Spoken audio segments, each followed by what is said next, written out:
ನಮಸ್ಕಾರ ವೀಕ್ಷಕರೇ, welcome back to ರಾಧಾರಾಜು kitchen. ಬನ್ನಿ, ಇವತ್ತು ನಾನು ನಿಮ್ಮೊಂದಿಗೆ 365 ಬತ್ತಿಯ ದೀಪದ ಆರಾಧನೆಯ ಬಗ್ಗೆ ತಿಳಿಸ್ತಾ ಇದ್ದೀನಿ ಸ್ನೇಹಿತರೆ.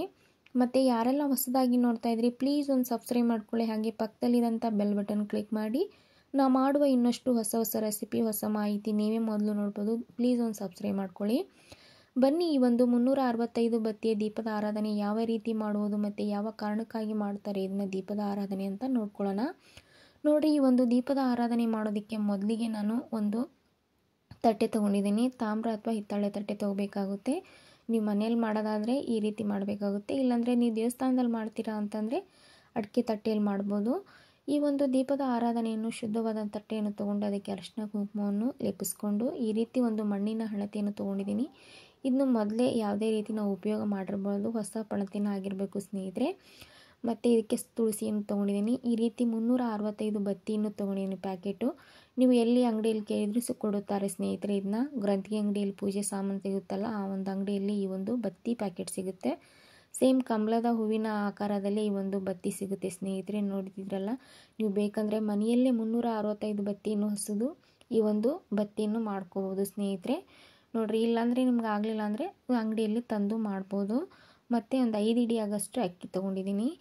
ಈ ಒಂದು ಬತ್ತಿಯನ್ನು ನೀವು ದೀಪದ ಆರಾಧನೆ ಮಾಡುವುದರಿಂದ ಮನೆಯಲ್ಲಿ ನೀವು ವರ್ಷ ಪೂರ್ತಿ ಏನಾದರೂ ದೀಪವನ್ನು ಒಂದೊಂದು ದಿನ ನಾವೇನಾದರೂ ಮನೆಯಲ್ಲಿ ದೀಪದ ಆರಾಧನೆ ಮಾಡಿರೋದಿಲ್ಲ, ವರ್ಷ ಪೂರ್ತಿ ಅಂದರೂ ನಾವು ದೀಪ ಏನಾದರೂ ಹಚ್ಚದೇ ಇರುವ ಕಾರಣ ಈ ಒಂದು 365 ಬತ್ತಿ ಏಕಕಾಲಕ್ಕೆ ಹಾಕಿ ದೀಪದ ಆರಾಧನೆ ಮಾಡೋದರಿಂದ ಮನೆಯಲ್ಲಿ ಏನೇ ಒಂದು ಸಮಸ್ಯೆ ಇರಲಿ, ಏನೇ ಒಂದು ತೊಂದರೆಗಳಿರಲಿ, ಈ ಒಂದು ದೀಪದ ಆರಾಧನೆಯಿಂದ ನಾವು ನಿವಾರಣೆ ಮಾಡ್ಕೋಬೋದು. ಹಾಗಾಗಿ ನೀವು ಕೂಡ ಖಂಡಿತ ಈ ಒಂದು ಕಾರ್ತಿಕ ಮಾಸದಲ್ಲಿ ತಪ್ಪದೆ ಒಂದು ಬಾರಿ ಆದರೂ ಈ ಒಂದು ದೀಪದ ಆರಾಧನೆ ಮಾಡಿ ಮನೆಯಲ್ಲಿ ಏನೇ ಒಂದು ಕುಂದುಕೊರತೆಗಳಿದ್ದರೂ ನಿವಾರಣೆ ಮಾಡ್ಕೋಬೋದು ಸ್ನೇಹಿತರೆ. ನೋಡಿ, ಈ ರೀತಿ ಒಂದು 5 ಇಡಿ ಆಗಷ್ಟು ಅಕ್ಕಿ ತೊಗೊಂಡು ಈ ತಟ್ಟೆ ಮೇಲೆ ಹಾಕ್ಕೊತಾ ಇದ್ದೀನಿ. ತದನಂತರ ಇದ್ರ ಮೇಲೆ ನಾನು ಅಷ್ಟದಳ ರಂಗೋಲಿ, ಶ್ರೀಂ ಮತ್ತು ಓಂ ಅಂತ ಹಾಕ್ಕೊಂಡು ಅರಿಶಿನ ಕುಂಕುಮವನ್ನು ಇಟ್ಕೊಂಡು ಈ ಒಂದು ದೀಪದ ಆರಾಧನೆಗೆ ರೆಡಿ ಮಾಡ್ಕೊತಾ ಇದ್ದೀನಿ ಸ್ನೇಹಿತರೆ. ಈ ಒಂದು ದೀಪದ ಆರಾಧನೆ ಶಿವನಿಗೆ ಮಾಡೋದು ತುಂಬ ಶ್ರೇಯಸ್ಕರ. ಹಾಗಾಗಿ ನೀವು ಏನಾದರೂ ಶಿವನ ದೇವಸ್ಥಾನದಲ್ಲಾಗಲಿ ಅಥವಾ ನಿಮಗೆ ದೇವಸ್ಥಾನಕ್ಕೆ ಹೋಗೋಕ್ಕಾಗಲಿರೋ ಮನೆಯಲ್ಲಾಗಲಿ ಈ ಒಂದು ದೀಪದ ಆರಾಧನೆ ಖಂಡಿತ ತಪ್ಪದೇ ಮಾಡಿ ಸ್ನೇಹಿತರೆ.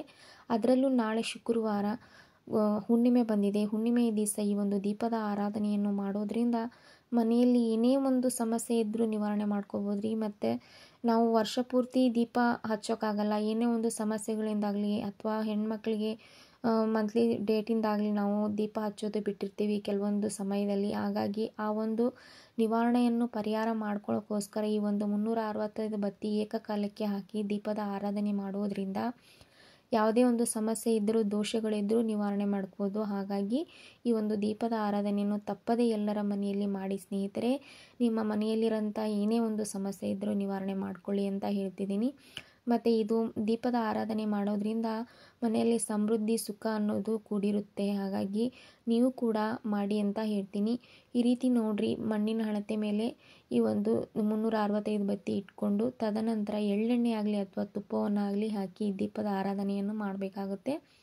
ಮತ್ತು ಹೂಗಳಿಂದ ಅರ್ಪಿಸ್ಕೊತಾ ಇದ್ದೀನಿ. ನಿಮಗೇನಾದರೂ ಎಳ್ಳೆಣ್ಣೆ ಅಥವಾ ತುಪ್ಪ ಸಿಗಲಿಲ್ಲ ಅಂದರೆ ನೀವು ಯಾವ ಎಣ್ಣೆಯನ್ನು ಬಳಸ್ತೀರಲ್ಲ ಆ ಒಂದು ಎಣ್ಣೆಯಿಂದನೇ ಈ ಒಂದು ದೀಪದ ಆರಾಧನೆಯನ್ನು ಮಾಡಬೇಕಾಗುತ್ತೆ. ಆದರೆ ಖಂಡಿತ ತಪ್ಪದೇ ಮಾಡಿ ಅಂತ ಹೇಳ್ತೀನಿ ಸ್ನೇಹಿತರೆ. ನೋಡಿರಿ, ಇವಾಗೆಲ್ಲ ಅರಿಶಿನ ಕುಂಕುಮ ಹೂಗಳನ್ನೆಲ್ಲ ಲೇಪಿಸ್ಕೊಂಡಿದ್ದೀನಿ. ಇವಾಗ ದೀಪವನ್ನು ಅಂಟಿಸೋಣ.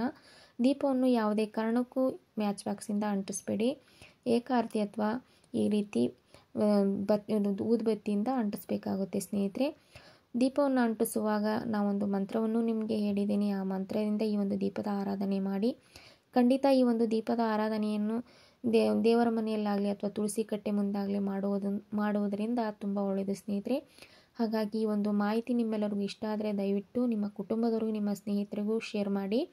ಮತ್ತು ಈ ಒಂದು ದೀಪದ ಆರಾಧನೆ ಮಾಡಿದ ಮೇಲೆ ಇವೆಲ್ಲ ಶಾಂತಿ ಆದ ಮೇಲೆ ಇದರಲ್ಲಿ ಹೂವುಗಳು ಮತ್ತು ಎಲ್ಲವನ್ನು ಪಣತಿ ಎಲ್ಲವನ್ನು ಅಲ್ಲಿ ಇಲ್ಲಿ ಬಿಸಾಕಬೇಡಿ. ಒಂದು ಗಿಡದ ಕೆಳಗೆ ಆಗಲಿ ಅಥವಾ ನೀರಿಗೆ ಆಗಲಿ ಬಿಡಬೇಕಾಗುತ್ತೆ. ನೋಡಿದ್ರಲ್ಲ, ಈ ಒಂದು ಮಾಹಿತಿ ನಿಮ್ಮೆಲ್ಲರಿಗೂ ಇಷ್ಟ ಆದರೆ ಪ್ಲೀಸ್ ಒಂದು ಲೈಕ್ ಮಾಡಿ, ಸಬ್ಸ್ಕ್ರೈಬ್ ಮಾಡಿ. ಮತ್ತೆ ಸಿಗೋಣ ಹೊಸ ಮಾಹಿತಿ, ಹೊಸ ರೆಸಿಪಿಯೊಂದಿಗೆ. ಧನ್ಯವಾದಗಳು ಸ್ನೇಹಿತರೆ. ಶುಭೋದಯ.